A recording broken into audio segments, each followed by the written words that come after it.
Já está, já está transmitindo, tá? Tá bom, eu vou compartilhar então.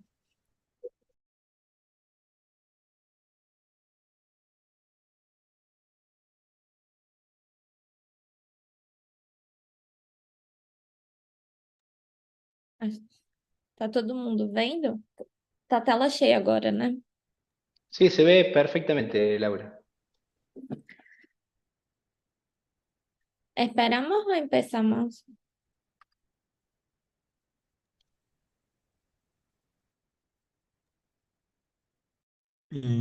¿Podemos empezar, Lucía? Sim, pode começar. Cláudio, fica à vontade, já está online no YouTube gravando e as pessoas que estão pelo YouTube já estão vendo a tela e escutando vocês. Pode fazer a apresentação que você quiser. Fique à vontade.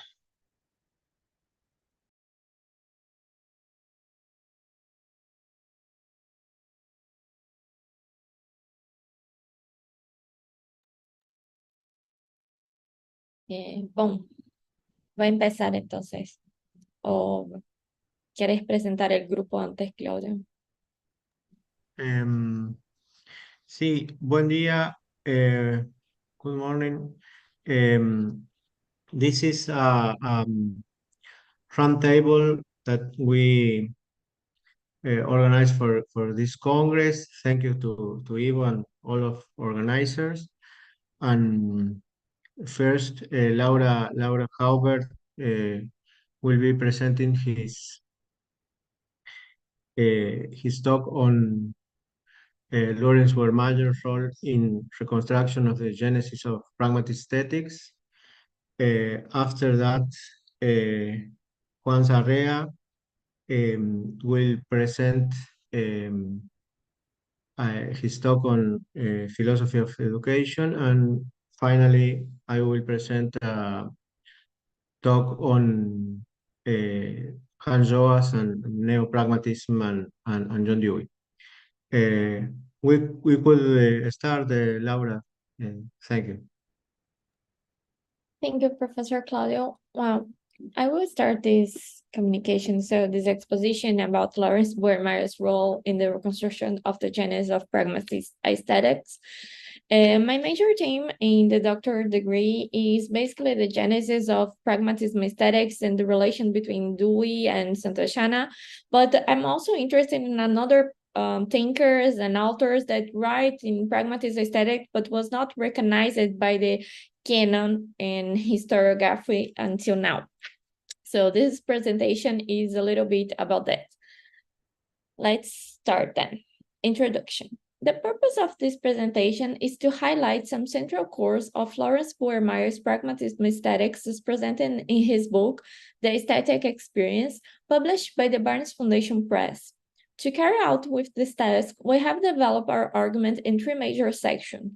In the first part, the major project, Reconstructing the History of Pragmatism Aesthetics, we briefly present the context of the discussion on reconstructing the historical canon of Pragmatist Aesthetics, in which Buermeyer's research presented here is inserted. Then, in the second part, the Pragmatism Aesthetics of Laurence Buermeyer will examine then the main pragmatist characteristics of the thinker's aesthetic theory. And finally, in the brief third section, conclusions, we present some closure on the subject portrayed. So let's start with the first one. The major project, Reconstruction, the History of Pragmatism Aesthetics.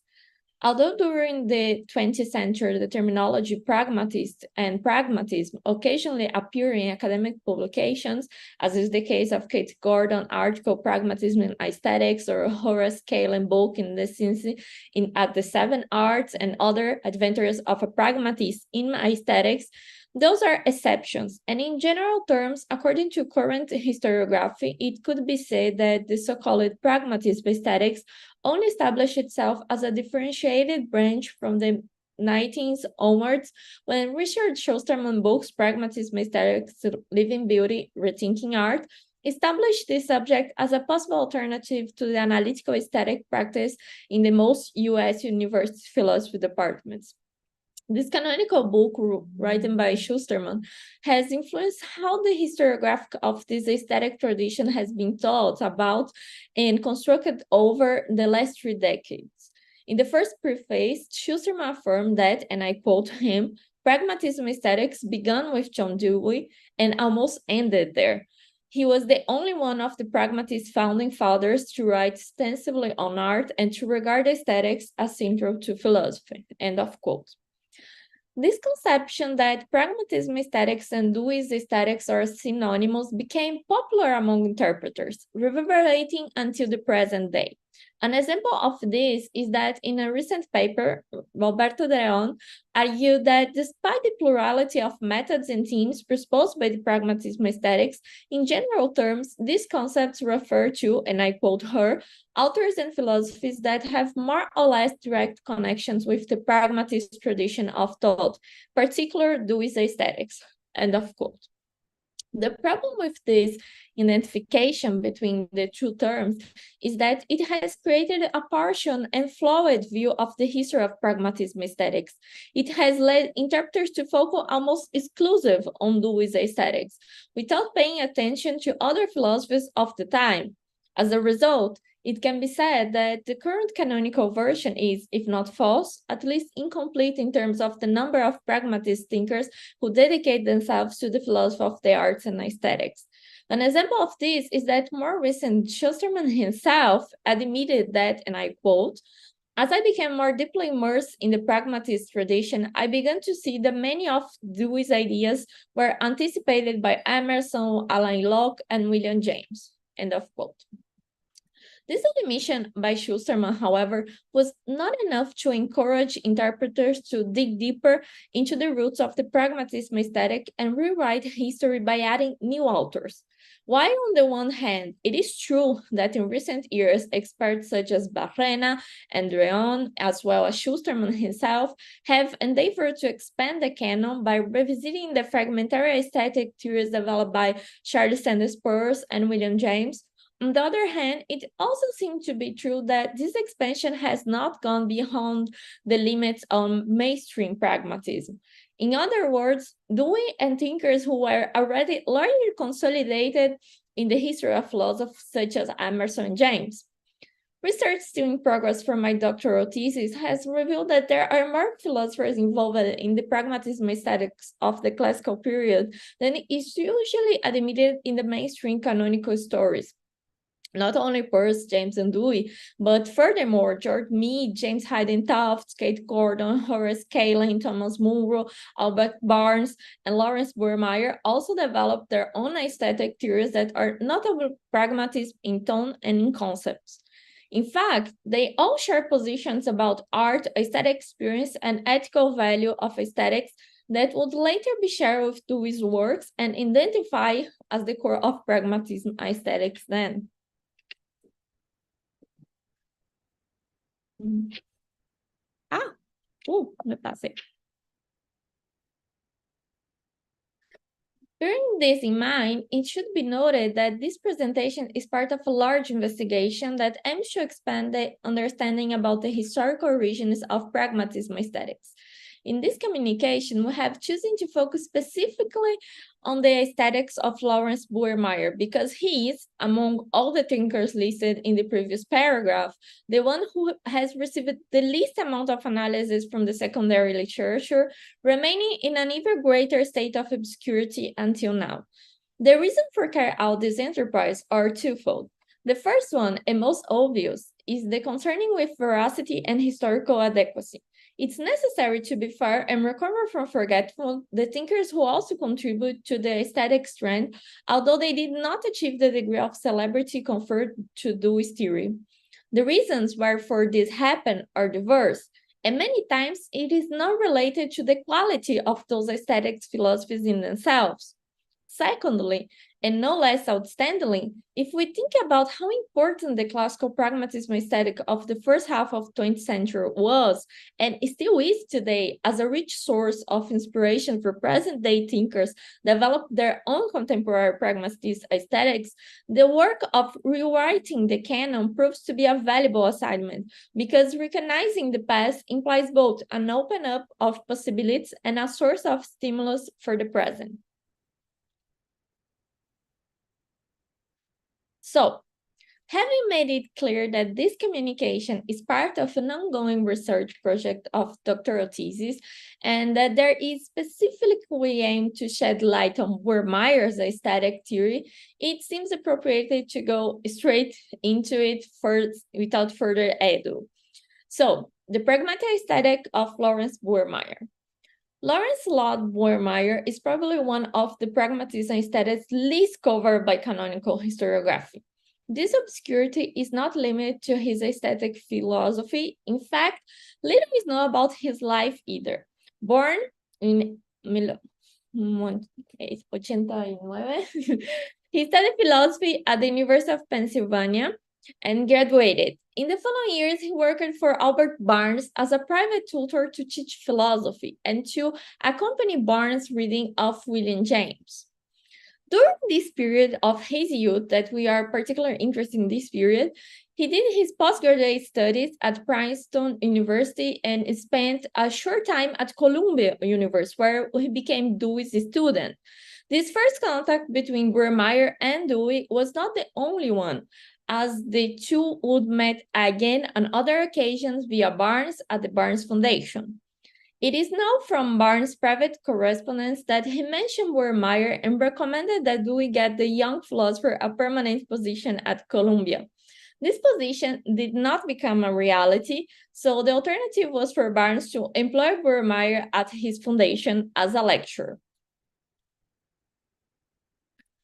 After those years, Buermeyer left the foundation to become a professor at the New York University.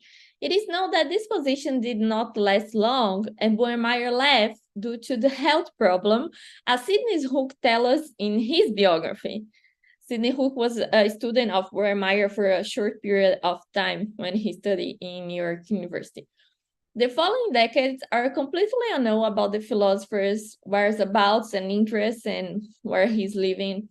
What is known is that he returned to the Barnes Foundation as part of the institution many years later as part of the education team, although he no longer taught. In fact, Buermeyer died in 17th, and we don't know much more about his private life or even his academic life, what he did before this period, in the middle, when he left Barnes Foundation. His most significant period of academic production was precisely the first half of the 20s, when Buermeyer was involved with educational projects of the Barnes Foundation. Unfortunately, there is not enough time to devote properly to this specific axis, but it is at least necessary to clarify that the Barnes Foundation, which had Dewey direct involvement, was a space where aesthetic theories were born, most of them with undeniable pragmatist characteristics and tone. This was the theme addressed by Alexander Robbins in his doctoral thesis, for example. Well, it was in this context of direct involvement with the Barnes Foundation that Buermeyer wrote several articles, took part in anthologies, and also published his most significant book on aesthetics, to which this investigation will refer in the following paragraphs.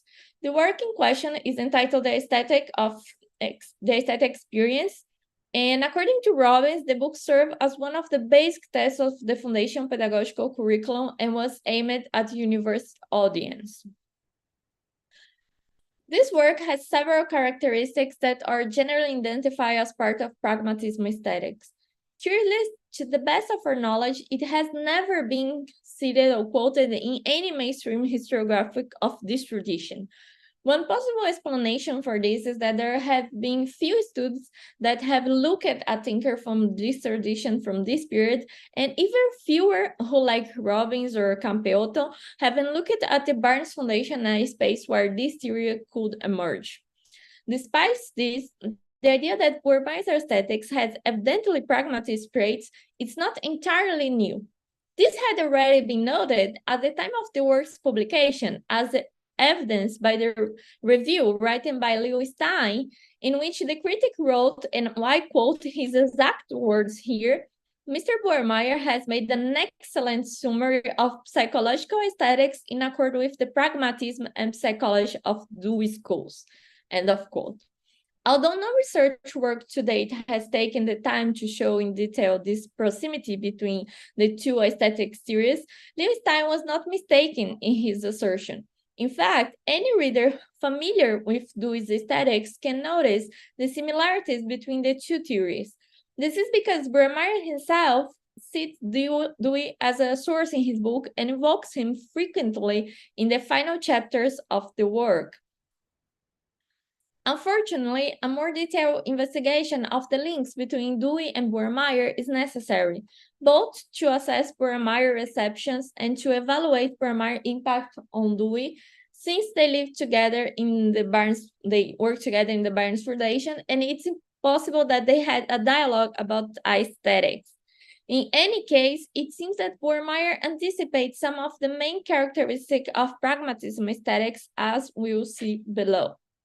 To begin with, the pragmatist tone adopted by Buermeyer is evident from the very first chapter of the book, where he explains what his main project was.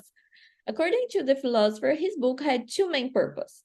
One, to show how human activities related to aesthetic experience, and secondly, to offer some help to those who wanted to discover beauty and the arts. Buermeyer began his work by adopting the questioning tone common to other pragmatists who criticized the concept of fine arts and the separation between art and everyday life. In fact, this is a criticism shared by almost all pragmatists, the same criticism that Schusterman had already identified in Emerson, and which would be repeated in a line of American aesthetics such as Alain Locke, John Dewey, George Mead, and others. Perhaps the difference is that Buermeyer is one of the first people before Dewey who has so clear about how the fine arts had been proscribed from everyday experience to the point of alienating ordinary people. This criticism of an esoteric conception of art is also a hallmark of the pragmatism, and Buermeyer goes so far as to compare how art treated in this esoteric way resembles religion. He wrote, and I quote, "Both are expeditions into worlds other than that in which our everyday occupations go on, and both worlds are suspect from the point of view of the habitual dealer in the real world," end of quote. Even more explicitly in advance of contemporary trends, Buermeyer recognizes the importance of these connections between art and human life, and even more so, this ordinary experience as a possible meeting place. Although there is not already an aesthetic of everyday life here like the one developed by contemporary pragmatism, the context that makes this other aesthetic possible is already emerging by recognizing the value of this most basic of experience. It's worth quoting a passage from the thinker on this subject. Of course, there are books on art. There are museums here and there, and for the well-to-do, there are the architecture and the picture galleries of Europe. It was not, however, in the great age of art, by occasional trips to picture galleries, that the mass of people developed the responsiveness and artistic creativity that made those ages great. Unless artists felt to be something growing out of the interest that supplied driving force to our daily life, it will remain the object of concealed or avoided indifference on the public's part, and of academic or dilettante professionalism on the artist. The study of masterpiece past and present is an essential part of aesthetic education, but that study is likely to be misdirected at the start and to remain futile in the end unless the masterpieces are seen as the goal of a road which begins in ordinary human life. End of quote. Another point at which Buermeyer's aesthetics meet pragmatism is in his recognition that there is a certain similarity between aesthetic experience and scientific experience. There is no division between science and art as a separate fields of knowledge. In the philosopher view, and I quote, both are potentially pervasive of life in all its departments, and to attain their fullest development, both must be singled out from the mass of our experience and deliberately cultivated. I would like to draw attention to the last point, that aesthetic experience, like scientific experience, is an experience to be cultivated, that is, to be taught. Now, as I mentioned at the beginning of the presentation, this work was right in the context of an education foundation that aimed precisely to teach the public about aesthetic experience and art criticism. It is therefore not surprising that Buermeyer argued that it's not a skill that only a few enlightenment people possess, but that aesthetic experience presupposes training. He argued in the book that, and I quote, the fact of popular indifference to art is hardly to be questioned. One explanation is that something calling the artistic temperament is rare. Another is that training in aesthetic appreciation is rare. End of quote. Buermeyer's conception of what aesthetic experience is and how every experience has a dual aspect, marked by both affecting and being affected, by receiving the stimulus and reacting to it, also makes him conceive of aesthetic as a dual work of perception. It is not the artist who does all the work and the spectator passively receives this work. A better description from his perspective would be that work of art is created and he recreated in the experience of the spectator who interacts with the experience of the artist.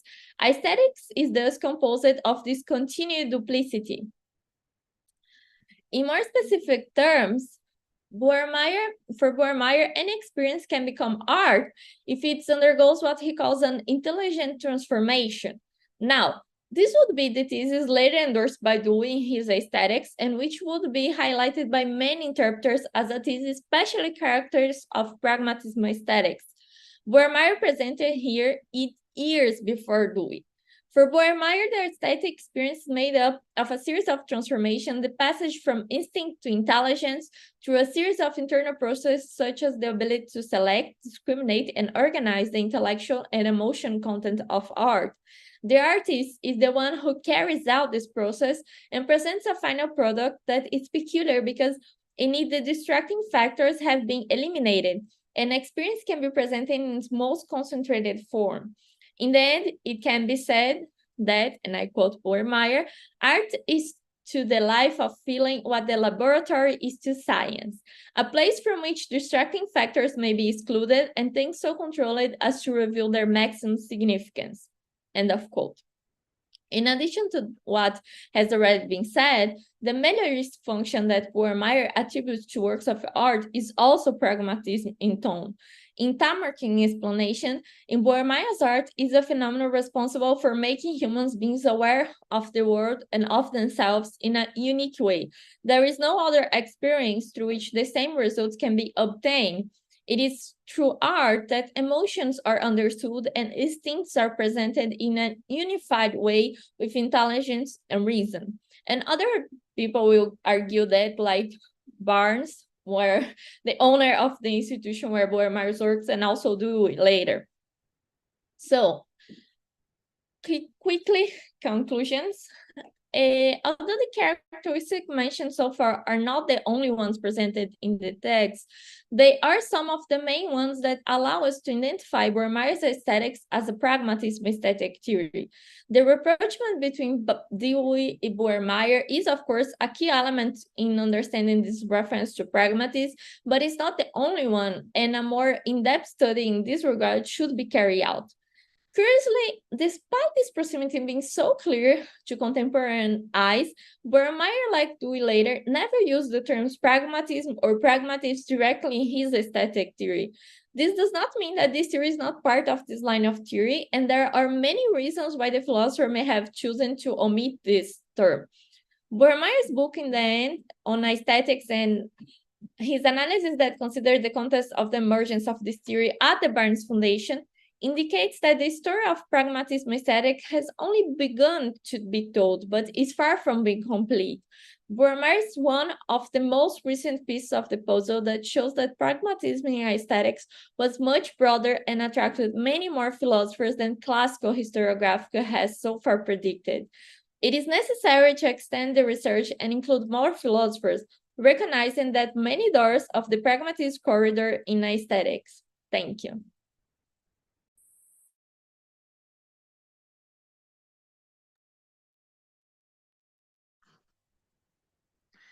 Gracias.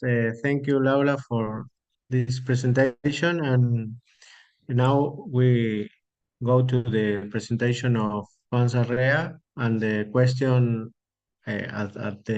for any of the talk at the end of my presentation. Fine. Juan?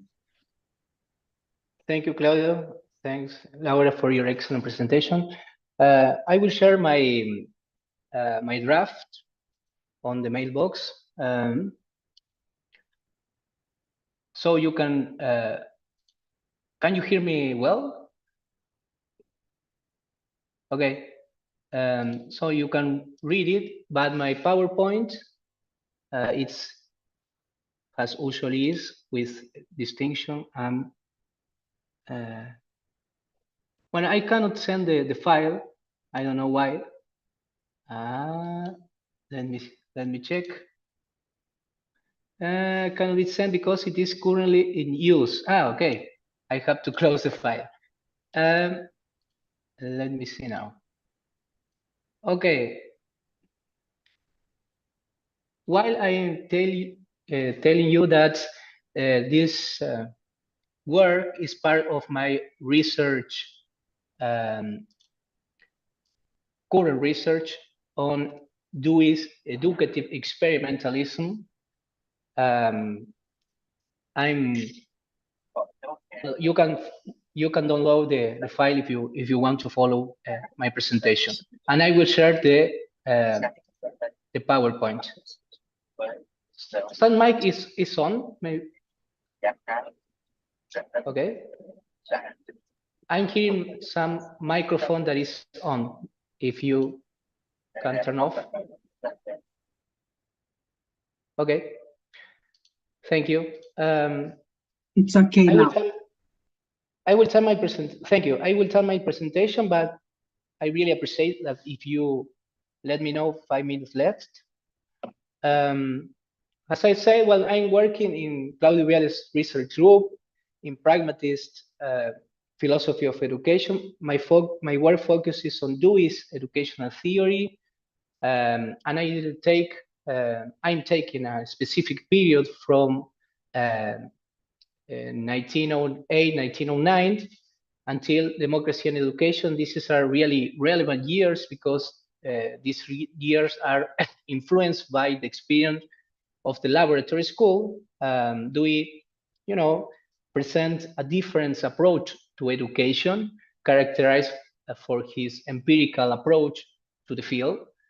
So I try to reassess this period, and in historical terms, that is a first task. And based on that, I will try to, to see how Dewey's contributions impacts upon recent discussions in analytical philosophy of education and pragmatist discussions in current times. Okay, I'm working with Claudio Viale, who is my research director, and I was benefit with comments by Gregory Papas, who will be my coastal researcher in a state that I'm going to do next year.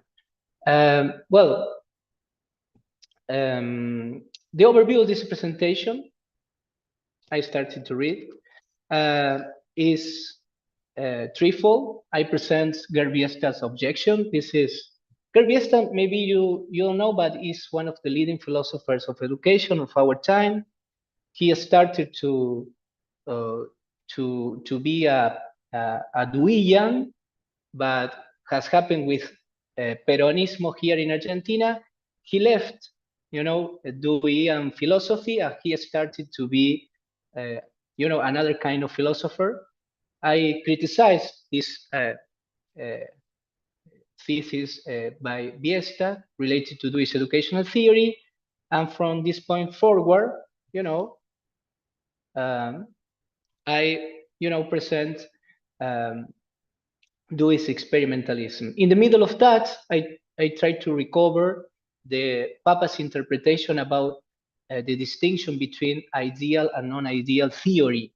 That is a very relevant distinction in pragmatist philosophy, above all in political pragmatist philosophies discussions. Okay, I will emphasize the idea of schooling has social control. Sorry for Foucaultians if you are hearing me, but Dewey defends, the idea of social control. Okay, the title, something about the title, I think that is a bit provocative and a kind of rude. Maybe you can say, well, it's obvious that Dewey develops a theory of democratic education. He published a book that is called Democracy and Education. So there is no reason to ask this question. You are a very ignorant person. But in fact, the question is by Biesta. Biesta asked this question. And I think that if we give an answer to Biesta, I think that certain aspects and certain texts of Dewey's work can be seen in a new light. I think that Biesta's question is useless, but an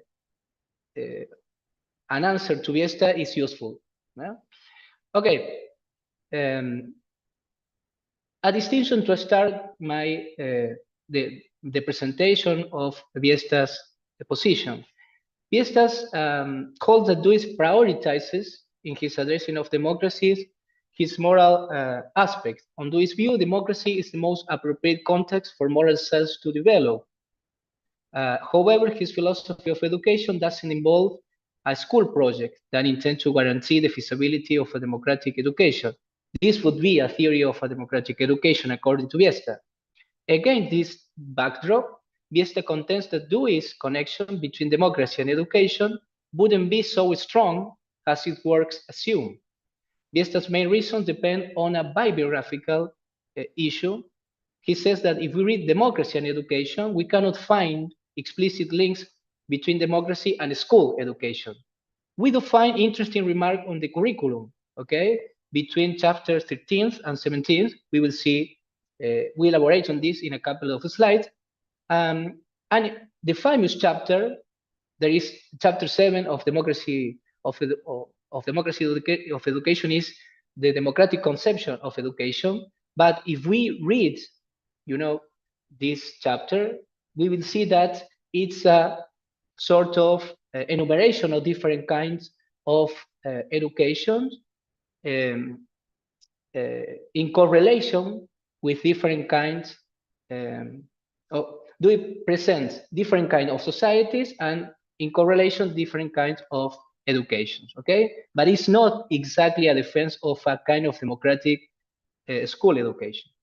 So the empirical or conceptual ties between democracy and education are lacking, okay? We will pass this slide because I mentioned Dewey's chapters on curriculum. So I think that we have to take some hermeneutical precautions because Biesta's analysis supposes that Dewey's educational theory remains neutral to concrete social problems. I think that this is the main shortcoming of his analysis. If we expand the bibliography to way, it's possible to reconstruct those causal connections.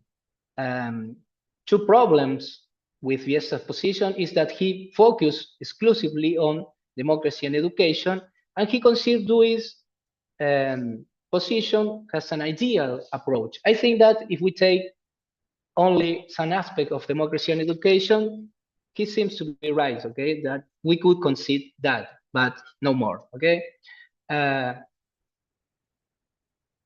Has always happened, Laura tell us something about it, there is always a woman that start everything, and this was the case also. Linda Stone, okay, addresses this topic for the very first time. He says that if we analyze Dewey's work systematically, we cannot find, this connection between democracy and education, because when Dewey addresses the topic of school education, for example, in The School and Society, he doesn't elaborate on his theory of democracy.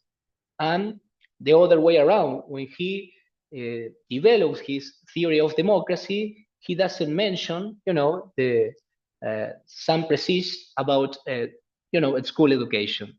This is something that, Rorty realized too. He says that Dewey, when speak of school education, he's trying to be a scientist, and when he tried to develops a theory of democracy, he's trying to be a leftist author. Okay, he's trying to be a politician.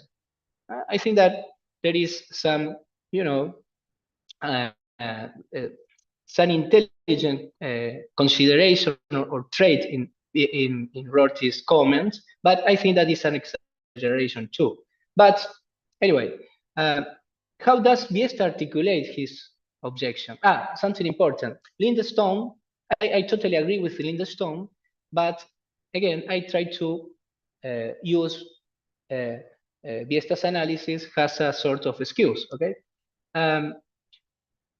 Biesta appeals to a distinction in German educational theory between education as Bildung and education as Erziehung. Sorry for my German, okay? Between education as a process of socialization and education as formal education, okay? If we zoom on democracy and education, Dewey takes education in the very first sense. Accordingly, he offers a theory in terms of a defense of the educative character of society. From this, he differentiates modes of association. In this instance, he prioritizes the qualitative character of a democratic society. According to Dewey, there are many types of education. For this reason, he holds that education is a social function.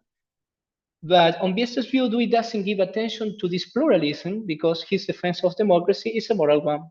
Democracy is the best context for moral selves to evolve. If we gather together this defense of moral self and the analysis of the educative character of society, we have Dewey's conception of a democratic education, okay? However, this is not equivalent to a democratic school project. Certainly, that conception is not unfit for a similar project. In any case, let me see. Dewey is talking, or Dewey is thinking in a school education.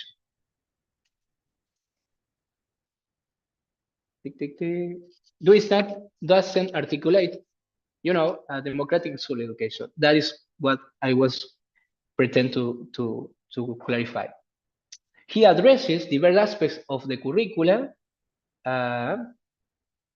For example, from chapter 13 until 17, he addresses different topics on the curricula, and Hans Klibar, who is a huge specialist in the philosophy of curriculum, he says that in these first 3 chapters, Dewey addresses most directly with the curriculum, and he considers that Dewey is very clear in, it's not so clear, but he started to give a relevant place to the idea of occupation in democracy and education.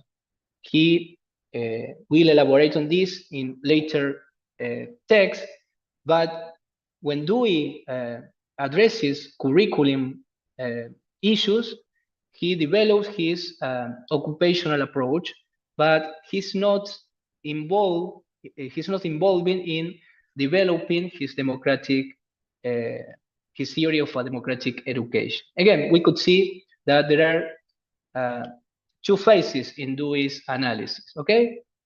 So, to sum up, Dewey offers an education has a Bildung in democracy and education.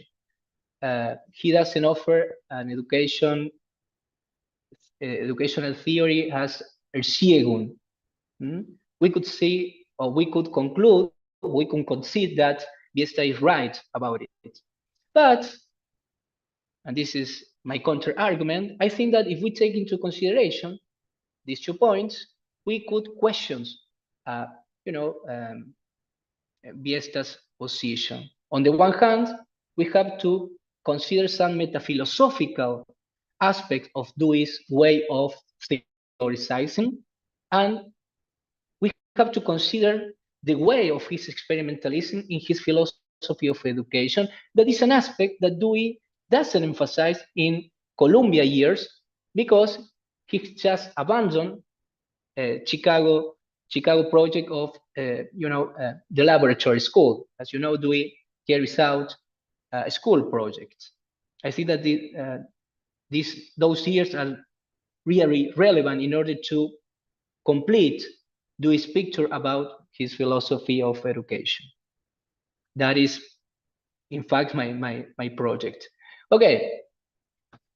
Papa says that if we consider, I don't know if you don't know, but the last years, certain manuscripts for preparatory lessons in China caught the attention of Deweyan specialists.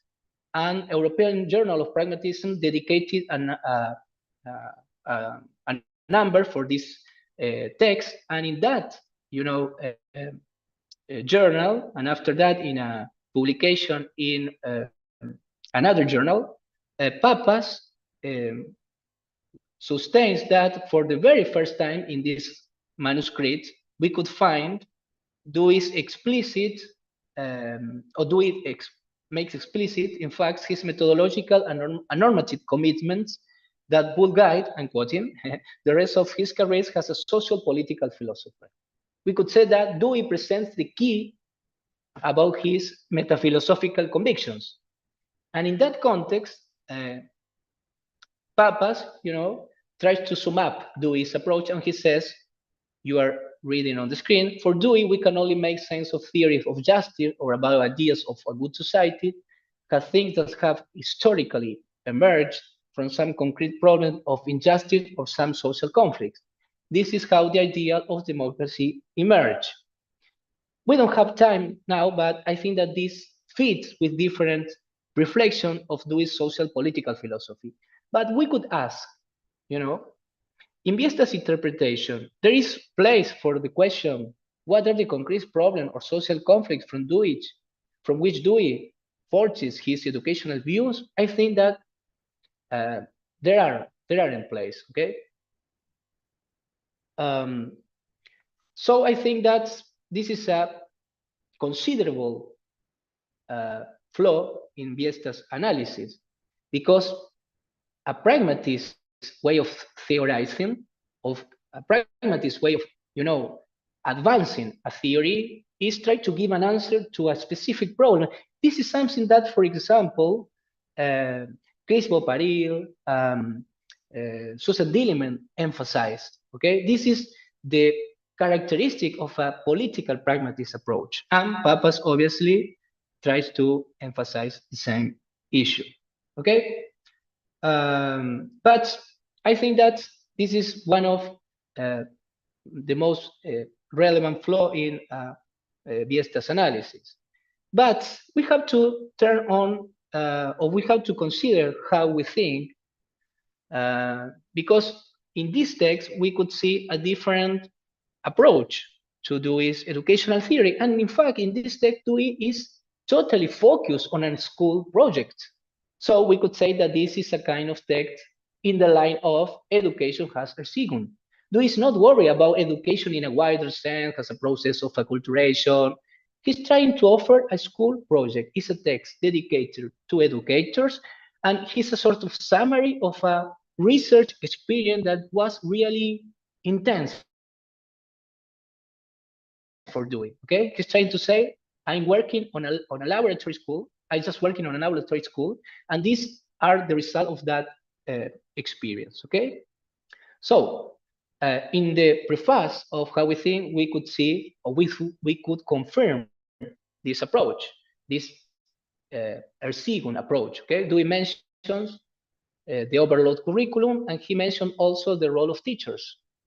But if we want, more elements for this interpretation, we could go to, the chapter 4 that is titled "The School Conditions," and Dewey analyzes in that chapter you know, the school conditions, and he, for example, addresses the influence of the habits of others, teachers included, the influence of the nature of the studies, how the subject matters are grouped, and the influence of current aims and ideal, where Duke looks into, I'm quoting, certain tendencies such as to judge education from the standpoint of external results, instead of from that of the development of personal attitudes and habits, end of quote, okay?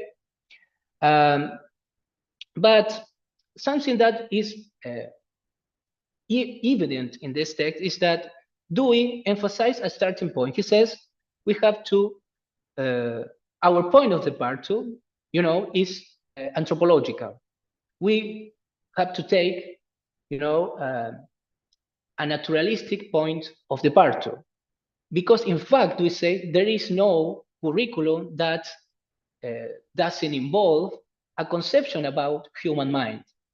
Dewey, in the Visions of Pragmatism upon education, show us that, for example, empiricism and rationalism lies behind different traditional educational approach to curriculum.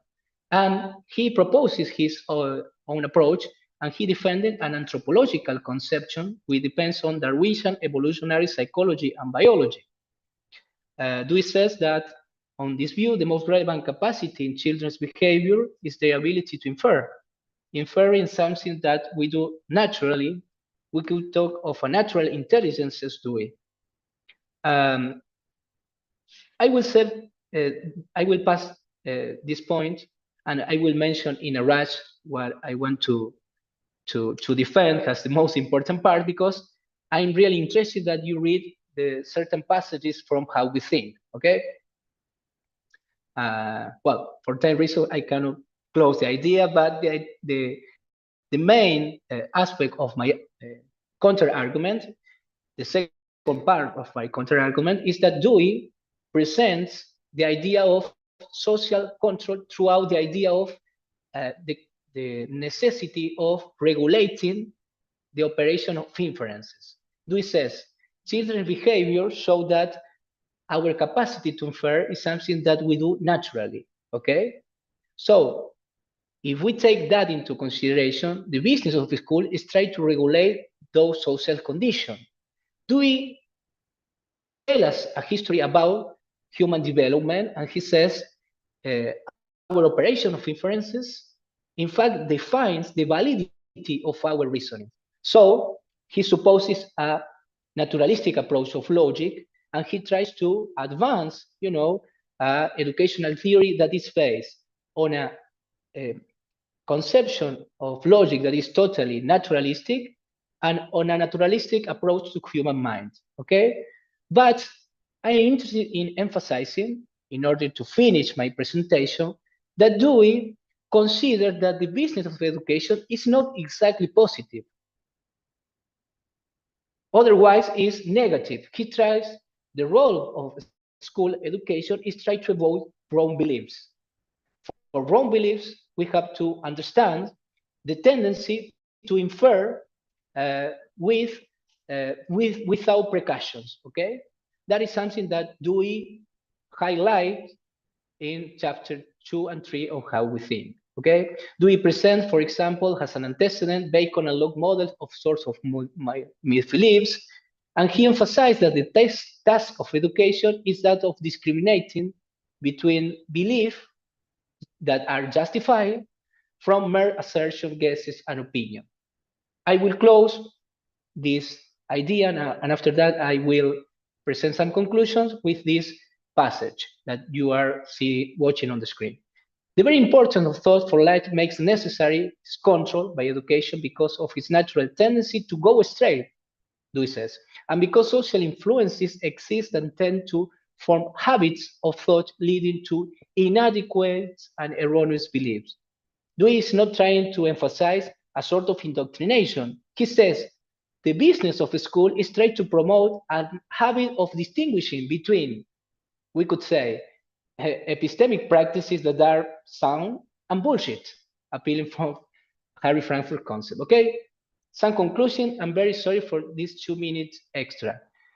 How We Think at least offers some practical implication of a type of schooling.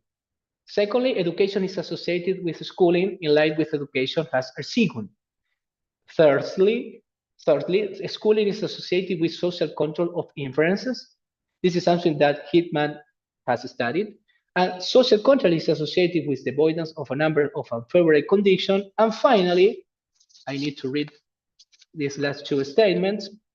These passages show the connection between anti-dogmatism and school education. Maybe it is necessary to link anti-dogmatism with the idea of democracy. However, Dewey's interest in a project of school for consolidating a more democratic public space, contra Viesta, is undeniable. Thanks for your attention.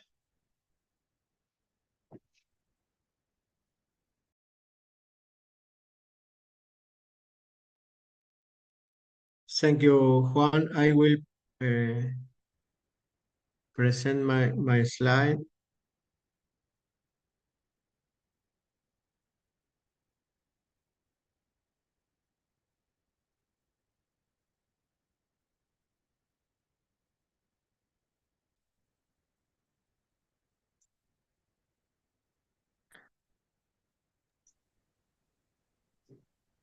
Well, the name of my presentation is Pragmatist Political Philosophy, Hans Joas as a reader of John Dewey. This is a paper in progress. And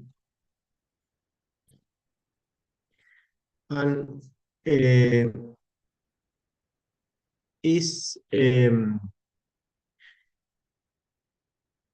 one of the sources of this paper in progress is a chapter or one of the latest books of Hans Joas that is called The Sacralization of Democracy, John Dewey. The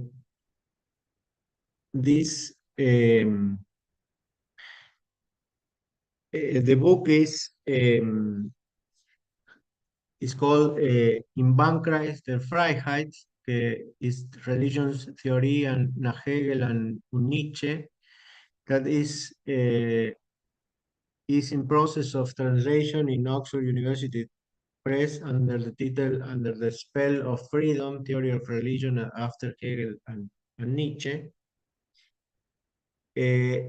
This is a book that we are making the translation to Spanish with the name Bajo el hechizo de la libertad, la teoría de la religión después de Hegel y Nietzsche, que va a salir el año que viene por la editorial española Salterre. That book will be published by Salterre next year. Well, Hans Joas is a very important thinker in the present. Is one of the main exponents of neo-pragmatism, specifically in social theory. One of his first books were on the thought of George Mead and the relation between pragmatism and social theory. His first formation or his first sources for his thought were this book, this thinker, Mead, and the relation between pragmatism and social theories. After that, he developed some of his basis for his thoughts that in two books is the creativity of action and the genesis of value are in the main topic for both books were in the case of the creativity of action is to develop a conception of action opposed to functionalism in social theory. In the in the Genesis of Value, or the Stehung der Werte in Alemán, of German, the idea of Joas was to explain the values, how the values emerge from social interaction. After that, he writes two books, one on war and values, and the other one of Christianity. And Christianity and religion come to start in the center of his thought. In this same direction, we can understand the second of this book is the sacrality, the person, and the sacredness of person of English. And finally, the latest book are the power of the sacred, and finally, this book that we are translated is In Bankreich der Freiheit, under the spell of freedom. The late book is Why Church of English. And well, we could systematize the influence of the influence that Joas has in his work with the work rely on classical pragmatism, on Mead, on Dewey, Peirce, and James. He has written on all of these authors.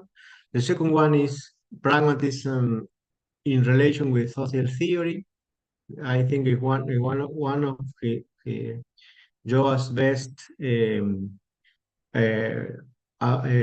opposed to the thought in the present is this connection between social theory and pragmatism, and other sources for his thought is the thought of Ernst Troeltsch, and Troeltsch was a theologian that worked with a colleague of Max Weber, and he offers alternative view of secularization and the German tradition and German historicism, from anthropologists to philosophers and social theories like Honneth, Habermas, and Gehlen, etc.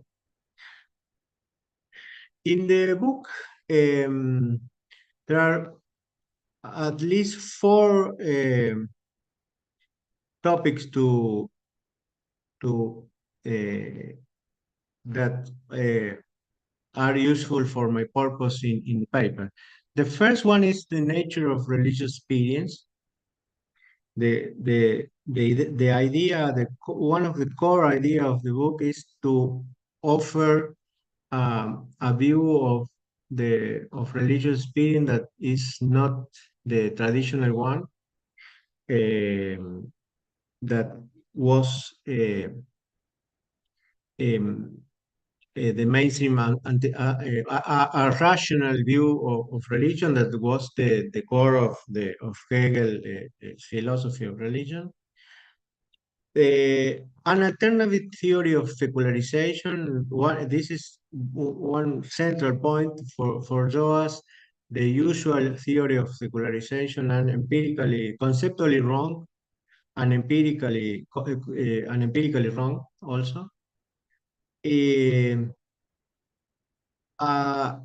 conception of freedom that is different from the usual individualist view of freedom, and connected with all of them, but especially with the theory of secularization, is his conception of multiple modernities that are very useful not only for understand the process of modernity, but to understand it from not with our Eurocentric or views or with American views, North American views. No, so this idea is very useful for us in this part of the world.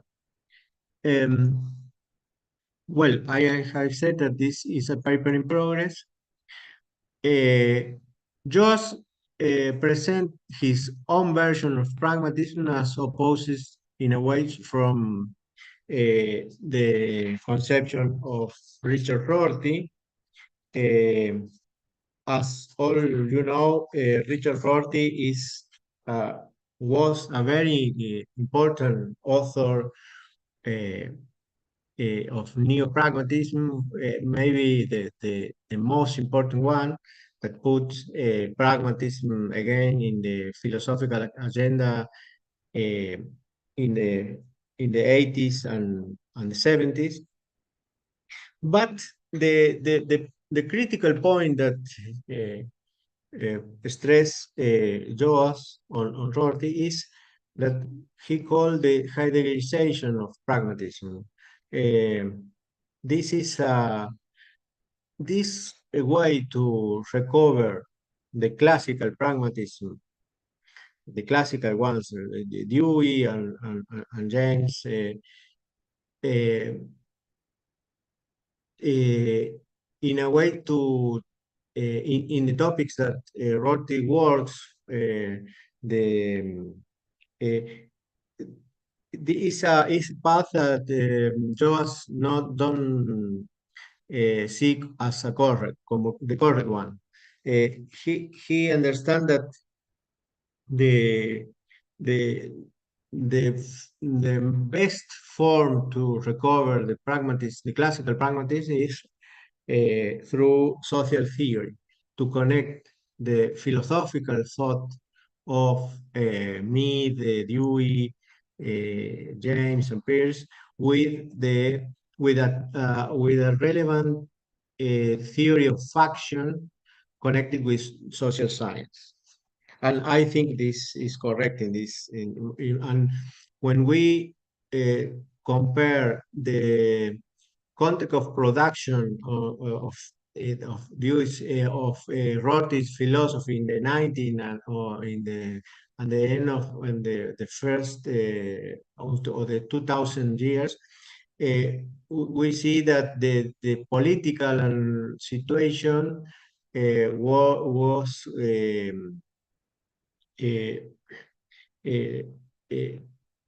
is the idea of democracy, etc., after the fall of communism, etc.,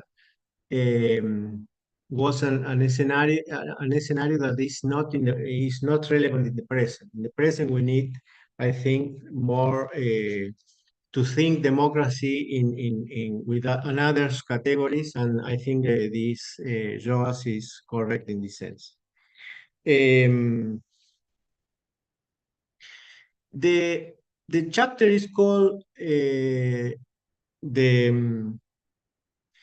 sacralization of democracy, and he begins with a comparison between art experience and religious experience. Both are from the same years, and Joe said that the book of Dewey, that is a common faith, has two levels. One of the level is that the level 2 that he took as relevant is that theory of religion represents an extension of the theory of action and experience to another file of object. And this is important here, the idea of Dewey in this book present, as just reconstructed, distinction between religiosity and religion. Religion is like the institutionalized view of cults, etc. While religiosity have a stress in an individual connection with the creator. This and this is an interpretation that I made of Joa's position and Dewey's. Based on the differentiation between religion and religiosity, Dewey believes that religiosity not only loses nothing with the institutionalization of religion, but is the path to follow to free it from the yoke that bind it to the past. This is a secularist, very secularist path that for Joas is wrong. And this is a quote of Joas that said, "For Dewey, if individual churches are to disappear as institutions, that should not represent a loss. Instead, it could be seen as a universalization of the Christian impulse and thereby a historical advancement." No, this is the secularist path for of Dewey's thought for God. Another quotation of Joel is, "If it is possible, and this was at the core of the theory of religion argument, through a new interpretation of experience and action, to maintain a rational core of the religious, and yet at the same time to let go of all that is mythological and dogmatic, which, like a burden, weigh down inherent religion, then the path will be clear for a sacralization of people's everyday social relation and their actions in nature." So the interpretation of Dewey 90 years after the publication of Common Faith, if we observe a common faith from the present, we have that this idea of desinstitutionalization was historically wrong, but he has an idea, the idea of communication, that is not linguistic communication, is the idea of a shared task between individuals, that Joas called sacralization of people's everyday social relation and their nature. The Dewey's idea that or hope in this moment that with the loss of institution we could have a progress, that these ideas was wrong, but based on this historically wrong idea, Dewey developed a conceptually wrong way to understand the process, no? And the two last slide here, Dewey's emphasis on the experience of communication, on communication as experience. He finds the transition for interpersonal relationship to the value of community and democracy, not through a justification of democracy principle in an idealized discourse. This is connected with Juan said about the Dewey's take on China, but in the emergence of the valuable commitment to the practice of communication arising from the experience of communication. I come later to this. In this place, there's two aspects of Dewey's argumentation, said Joas, that should be especially highlighted. On the one hand, it is clear that he, focusing on communication, intersubjectivity, and shared experience, paved a way out of the problematic dualism between individual and collective experience found in James on the one hand and Durkheim on the other. Democracy, says Joas, become Dewey's secular religion. Should we follow him as the prophet of this religion? Thank you.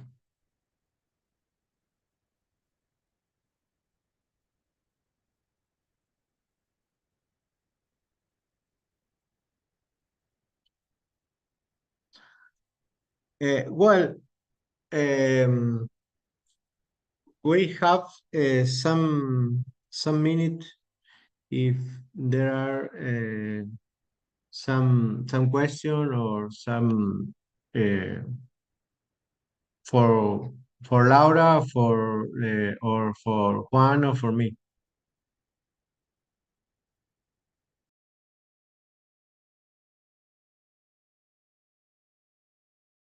Juan, sí. Okay, thanks for your presentation and Laura's. I have one question for Laura, and maybe if we have time, two for your presentation, Claudio. For Laura, well, I think that was an excellent historical and also conceptual reconstruction of a very forgotten pragmatist in the history of aesthetic. But I will speak as a sort of analytic pragmatist. And my question is, what is the difference of this rare pragmatism for a pragmatist theory of aesthetics? You mentioned something. You, for example, say that the idea of intelligent transformation is totally original. This author was the first one to present this idea before that Dewey does it. Maybe if you could elaborate on this, I appreciate that. And for Claudio, I have two questions. I ask him now. The first one is that Joas criticized the Heideggerianization of Dewey, but we could. I will play as a devil's advocate, because Joas says, well, we need a social theory, but that is sociology. We could say, I know, we keep the theory, but we abandon philosophy because we are now placed in the field of sociology. So we need to abandon philosophy and to be sociologists. And in connection with this, I see a problem with, if your exposition is right, with Joas' argument, because I think that he considers that social practices depends on institutionalization, okay? Because for that reason, he says, when Dewey considers that the elimination, we could say, or the disappearance of charge is something positive, he's wrong because we need the institution for our religiosity. But Dewey proposes democracy has that the institutionalization of religiosity. So if you host wants to be, or if you want an institution to consolidate that social practices, why do you reject democracy as that institution? What do you prefer, charge instead of democracy? Okay, that would be my. I'm sorry for your presentation. I'm sorry. Thank you. Sorry for my question, and thank you for your presentation. Well, I think one Laura. One point for me, it's important is to rewrite this history, because if we think what we usually consider pragmatist, like the idea of knowledge is made in a community, is not the history that is telling about aesthetic pragmatism in general, because the canon history is like, there is a day Dewey published this book, and everything was there already, and we go back just Dewey. And my point is also to show that it's not exactly true. Dewey was in a community contest in the Barnes Foundation where he shared these aesthetics theories with others, and where he's learning from these others and the others are learning from him. So it's about reconstruction, to be more truthfulness. As a philosopher, I'm concerned with the truth of history too, but I'm also think it's useless because it's, for example, I didn't approach it here because I didn't have the time, but Buermeyer has a reflection about the beauty. And the beauty is not a concept that is much value in Dewey's philosophy of art, because as Dewey in fact starts the book, he say, I'm doing a philosophy of art, but Buermeyer is doing an aesthetics, and this presupposes a very huge space for a concept of beauty, for example, the value of beauty, and this kind of concept that was so important in the history of aesthetics, right? Because didn't exist always one aesthetic, but philosophers always talked about beauty. So I think it's something unique. These other philosophers have some things. For example, there's minor figures as Thomas Mulcahy or as Scalene talking about specific or works of art sometimes, the criticism of works of art. And this is not something we see on Dewey's Pragmatism Aesthetics. So these others do a lot of different kind of works, but they don't enter on the canon. Maybe because of that, maybe because of other points, but I think it's important to look to that and recognize that while aesthetic pragmatism is also like epistemological pragmatism made it in community. So I want to show that, to reconstruct this part of history.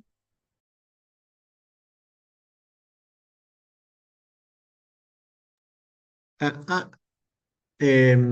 have a question also for you, Laura, but a short answer, a short question is,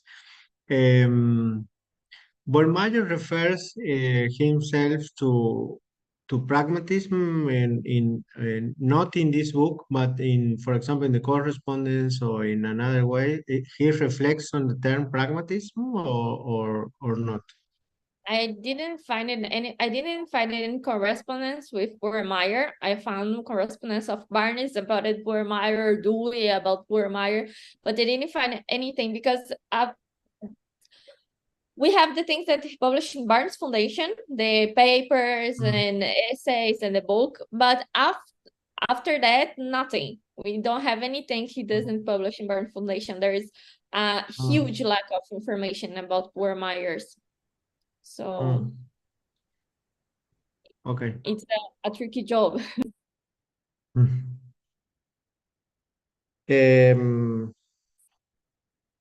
Juan, the point is that for yours, philosophy and so it's not as it's a sociologist, but it's not only a sociologist. It's a sociologist that think in philosophy. In a way, he is always thinking and looking for the philosophical ground for a social theory. That this is the first. It's not abandoning philosophy in the way to sociology. And in this sense, there is a very different program from Rorty. Rorty said in a way, or some of the ideas of philosophy that Rorty has is, well, philosophy is a way to philosophy should be that like poets. Is a individual task of reconstruction, not connected with the politics in this sense. This in this can sense, I add something about this point? Maybe you could contrast social theory with cultural politics. That is the idea that Rorty fosters at the final of his philosophical career. That is also an individual task, I think, because the idea is, well, I as a philosopher or as an individual, but so Rorty thought that philosophy was not a sublime practice, but the idea is, well, I try to criticize the present vocabularies and I try to reform them wherever, but it's a very different task of from social theory, for example. Okay. And the other one in relation with charge, the point of Joas is this is historically is wrong. O sea, it's the idea of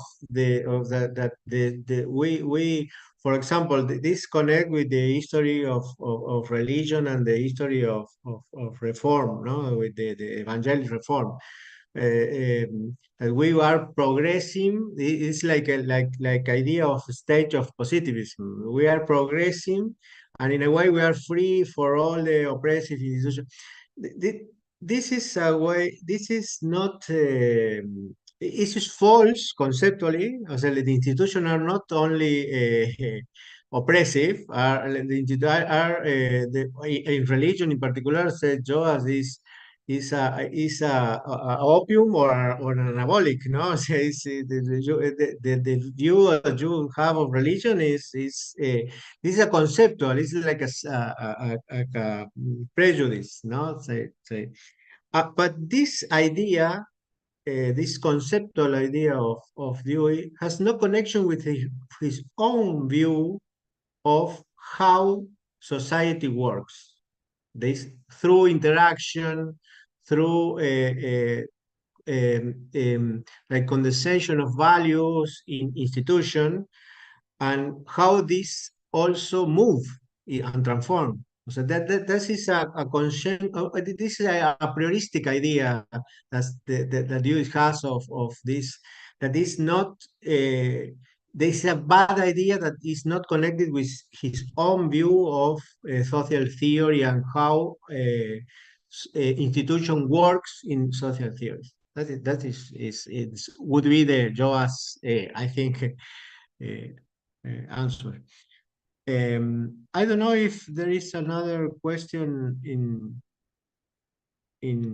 Germán Arroyo. Sí. Thank you for the question. Very good. Hi, good morning. Thank you, Laura, for your presentation, Juan and Claudio. I have a few questions for Laura and for Juan. The question for Laura is, if I'm not mistaken, did you mention analytical aesthetics in the first 2 or 3 slides of your presentation? I have doubt regarding what analytical aesthetics is. And the other question is if Buermeyer and including Dewey also has an anti-dualistic approach to art as they have in other fields of knowledge like political philosophy and education. I mean, this anthropological presupposition of the inexistence of a split between subject and object. For Juan, my question is if schooling theory implies a democratic approach in the sense of social control, but not too many details regarding what kind of institutions or curricula should have a school to be truly democratic. I mean, is there, because David Rundle, for example, says that regarding democracy, Dewey does not offer a concrete details in regard to what should be or how should be the changes in institutions, economic politics, etc., because he deliberately cannot say what in a specific time should be the values to be pursued. I mean, there are not too many details in that respect. That is something that many interpreters consider a lack, but a virtue in itself. I mean, the question is, does social control is the fact or the aspect that permits you to say that there is a democratic theory in his schooling theory? Those will be the questions.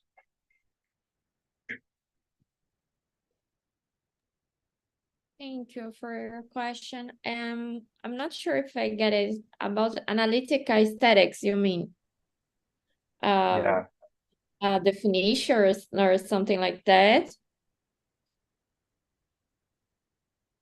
I mean, is there something called analytic aesthetics so much Yeah. as pragmatic aesthetics? Yeah. My question is, were were there authors and artists that studied in this kind of aesthetics? I think Shusum itself gives I think it's a good point. You can think on this like different moments of the history of aesthetics in the United States. We have what we call a fragmentary aesthetics before, like when we have Emerson and Fuller and this kind of people writing, and a lot of artists writing too. And then we have the first of academic aesthetic. This is just the pragmatism aesthetics. This Dewey and Monroe and Buermeyer and this kind of writers. And then we have the third period of aesthetics, and now we can maybe think about four with the new analytic aesthetic. But the analytic aesthetics is what came later, when the analytics philosophers decided that aesthetics could be an interesting field to them, but they changed the perspective from leaving the aesthetics and transforming this in a philosophy of art. So the concepts and the subjects they are interested in is a kind of big difference. For example, pragmatism aesthetics is very interested in experience, aesthetic experience, and what is aesthetic experience and how this is pure experience to use Dewey's words or this kind of thing. But the analytical philosophy of art, it is not. It's more concerned about the object of art in itself. And many of the analytical philosophers of art are also critics of art. So there is different perspectives in thinking about aesthetics when we talk about pragmatism and when we talk about analytical. Of course, pragmatists are also interested in arts, and some Monroe, for example, which wrote even now about Oriental aesthetics, Oriental art. They are interested in art, but maybe the perspective they are looking for is different. So yeah, there is the analytical aesthetic, and we could even debate how much pragmatism influenced in this analytical aesthetic at the beginning, because the first analytical aesthetics like Monroe Bursley was very interested in Dewey's, but it's another thing. It's another part of the history, let's say that. Thank you for your question.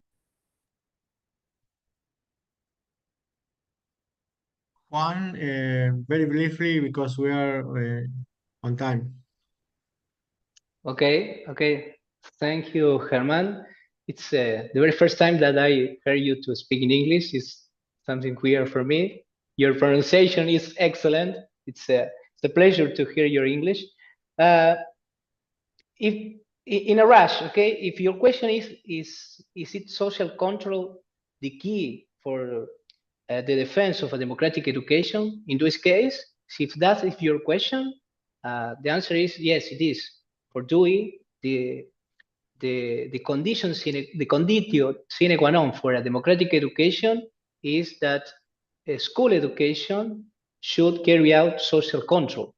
And I would like to add something else, Claudio. Sorry for passing me the time.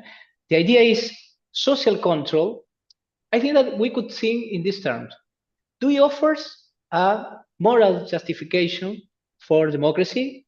After that, after his Hegelian period, the scholar says he offered an experimentalist justification for democracy, because he stopped talking in Hegelian terms and he started to think or to elaborate his theory in terms of this organicism and experimentalism approach.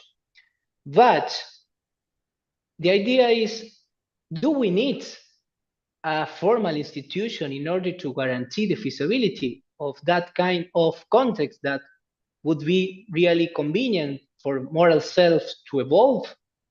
And Dewey says we need a kind of institution like that, because if we tell the story about our natural interaction and social interaction with environment, in a point when we try to solve a problem, for example, we need to develop certain skills. And in certain contexts, this story about the development of our skills works, okay? But when society starts to grow, and there are, technological and social transformations, the necessity of a kind of institution like school education is totally relevant to guarantee that context that allows to moral selves to evolve. I think for Dewey, if societies were different, we don't need a school education. That is something that Biesta says, okay? So, something that is really interesting in Dewey's thesis that Biesta doesn't take into account is that for Dewey, society is educational. Society in itself is educational, but when society grows, his educational function doesn't, or stops in a way. So we need a formal institution like a school education. That is something interesting because, for example, in a moment of history, people say that we don't need, for example, public education because, from a liberal conception, we need to be educated for ourselves. But if we want a democratic education, Dewey offers an argument that advocates for a formal institution that is totally necessary from an empirical approach to guarantee the empirical conditions of a democratic society. That is the idea of social control. It's not an idea of we need to repress people. It's not a psychological idea. It's mostly a historical and we could say social theoretical idea we could conclude. Thank you for your excellent English and your excellent question. Thank you, Juan. Well, we close the session here. Thank you very much. And I don't know, Lucia, if we close the session.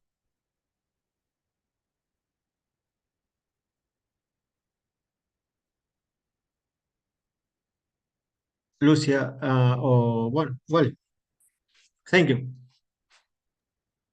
Thank you all. Very much. Bye.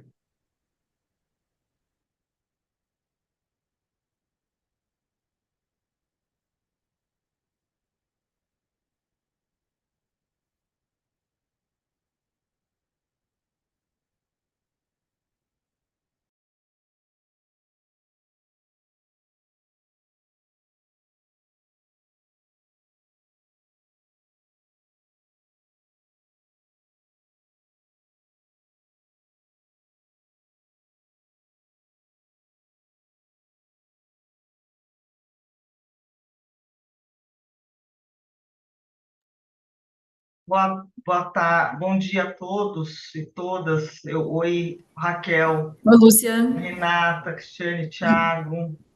Oi, Renata, tudo bom? Oi,